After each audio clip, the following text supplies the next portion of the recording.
duck fat.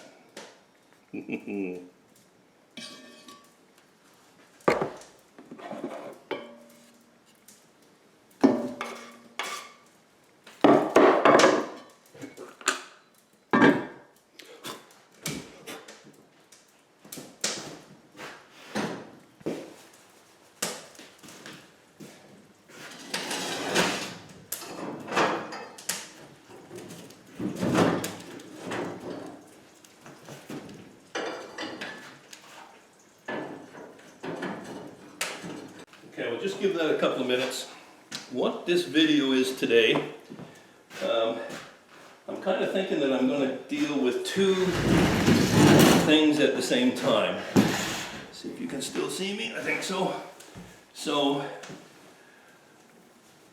recently, Tom was saying that he would love to cook in this old cook stove. So, I don't know that we'll be able to arrange that, maybe someday, that'd be sure be nice.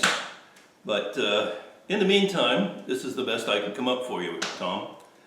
The other thing is that Tom recently tagged me, and his question was, what incident or what was the turning point in my life that got me so deeply involved in the outdoors, in the hunting and the fishing, woodcraft, and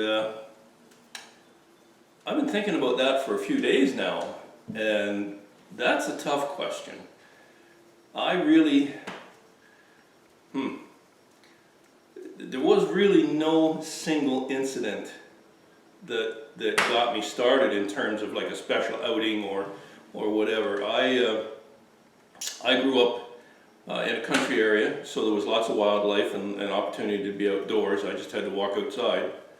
So I guess that was part of it, but I think it's one of those things that you're just born with in some instances. You know, for me it's like trying to answer, why do the geese fly north, or why do the wolves howl at the moon? I mean, it was just born into me, I think. I didn't grow up in a family where my father was a hunter or a fisherman or an outdoorsman in any way, shape, or form. Not in the least. So it certainly wasn't that type of an influence. I didn't have him taking me out on hunting trips as a child where I could, you know, learn to appreciate it that way. This is something that's happened to me just because it did, you know. It's just what was in me to do.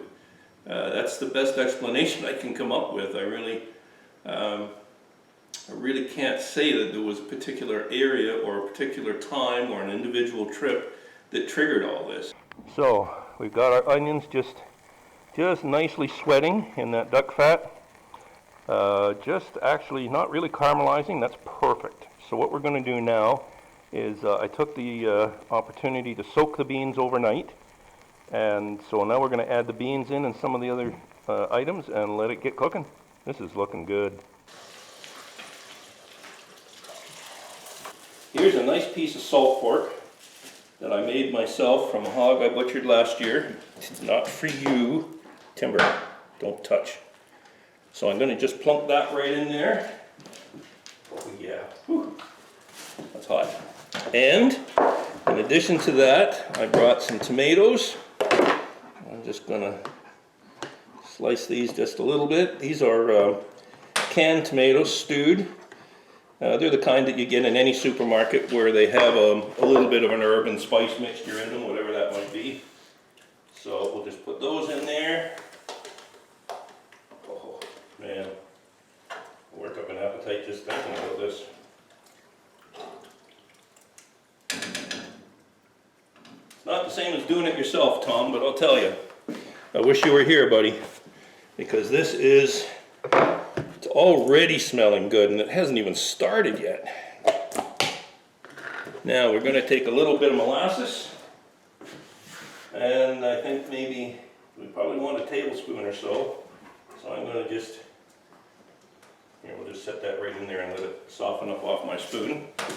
Now this is dried mustard powder.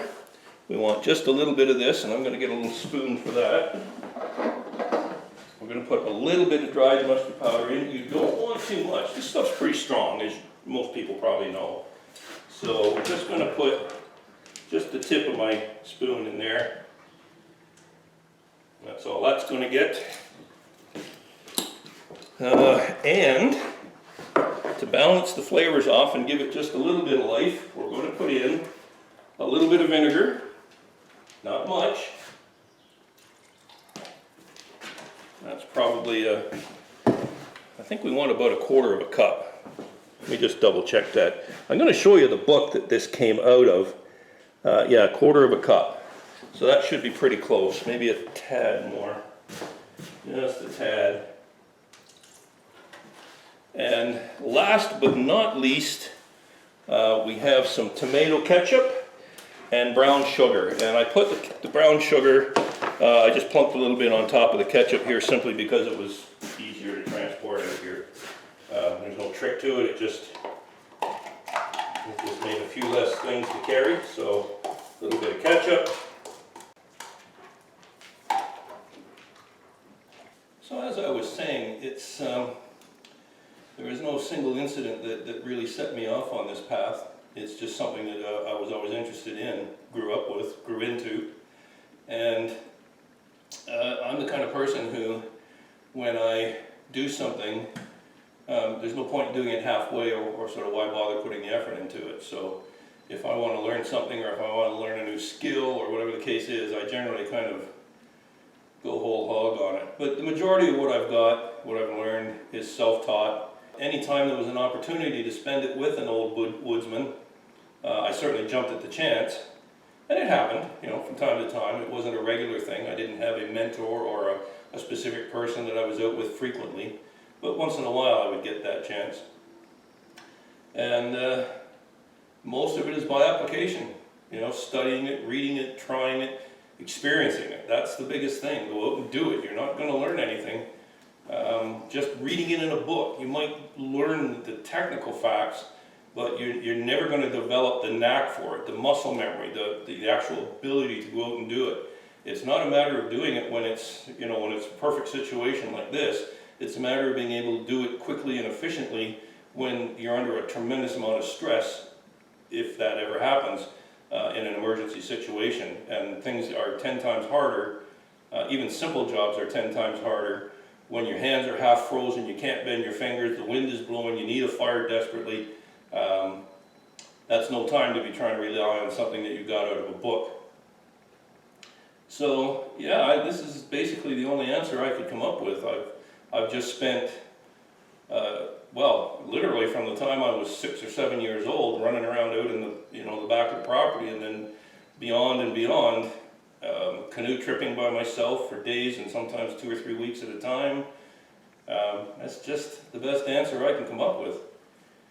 And I'm going to continue to do it as long as I can. And Tom, you made a comment there about the writing on the wall and making your videos so that when the day comes that you can sit back with your grandchildren and watch them, and that's an awesome thing. I don't have anybody to share this with, so I'm the last of my kind. When I'm, at least in this country that I know of, when I'm gone, that's it. It's over. So I guess one of the reasons I'm doing these videos is for the same thing, not to share it with any family, but for anybody else who's interested, maybe they'll get some tiny little fraction of information or motivation, anything that they can. But as I was saying, Tom, as far as being able to do this for how much longer, I'm a few years older than you are, and I'm also starting to feel the mileage. But the way I think of it is, you know, you don't stop going to the bush because you get old. You get old because you stop going to the bush. And you could substitute bush for almost anything else that you want to do.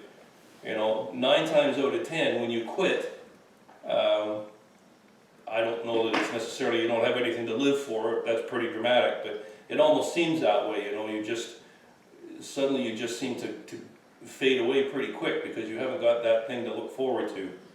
So that's the best I can come up with, folks. I hope you enjoyed the video, and we'll come back in a couple of minutes here. I'm going to put this in the oven now. I've got a thermometer in there. We'll see what the temperature is. I'm going to let it sit in there for probably a couple of hours, and it should be ready to go.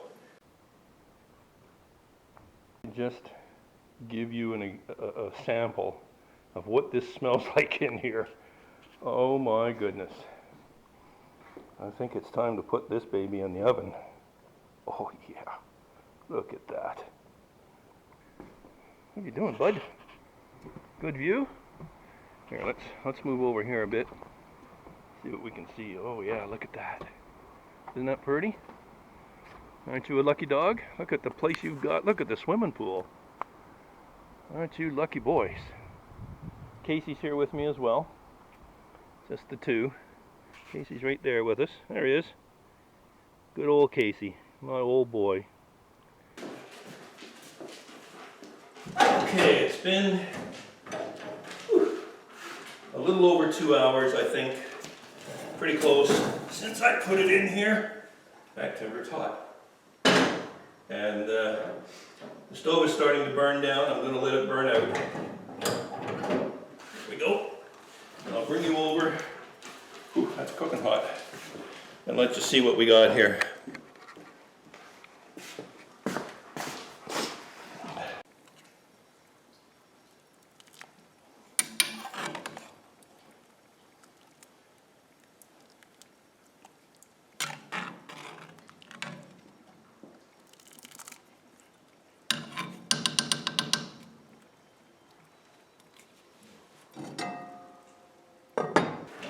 Well, I want to thank you for joining us today. The boys and I have had a good time. It's a little hot in here with the stove burning, but not bad. Well, Tom, that's not quite the answer that maybe a lot of people would give, but I'm afraid that's the best I can do, buddy. There's not really anything more to it than that. It's just been a drive I've got that I just can't help. It's always a pleasure visiting. Take care, everyone. Have a great week. And we'll see you down the trail.